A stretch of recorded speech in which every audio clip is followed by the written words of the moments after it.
చాపలేసినందుకు పరలోకం రాదు.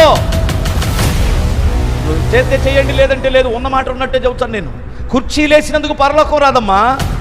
తగిన ప్రతిఫలం నీకు నీ పిల్లలకి ఇస్తాడు దేవుడు. దీని విషయంలో పరలోకం రావాలంటే నీ భక్తిని కాపాడుకో, నీ నీతిని కాపాడుకో, నీ పరిశుద్ధతను కాపాడుకో. నువ్వు చేసిందల్లా ఎదో పనులన్నీ చేసి ఇక్కడికి వచ్చి కుర్చీలేస్తే, ఎదో పనులను చేసి పరిచర్య చేస్తే, పరలోకం ఇచ్చేస్తే పరలోకం అందరూ దరిద్రులు. అర్థమవుతుందా? సెకండరీ నీ పరిచర్య, ఫస్ట్ నీ భక్తి, ఫస్ట్ నీ భక్తి. నేను వాక్యం ఎవడైనా చెప్తాడో, వాక్యం చెప్పిన వాళ్ళందరూ భక్తులు అనుకుంటున్నారా? నీకు అర్థం? వాక్యం చెప్పిన వాళ్ళ భక్తుడు కాదు.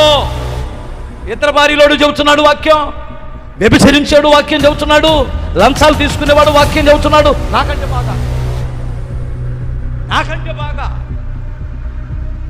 నేనేం చెప్పగలను వారి ముందు? వారికి ఉన్న థియాలజీ నాకెక్కడే. ప్రేమించడం చేతగానటువంటి వాడు మనిషిని మనిషిగా, తగ్గించుకోవడం చేతగానటువంటి వాడు గర్విష్ఠుడు. వాక్యం చెబుతున్నారు బాగా సూపర్గా.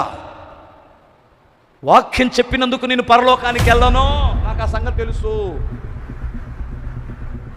నా ప్రభు నాకు ఇచ్చిన భక్తిని కాపాడుకొనుట వలన నేను కాపాడబడతాను.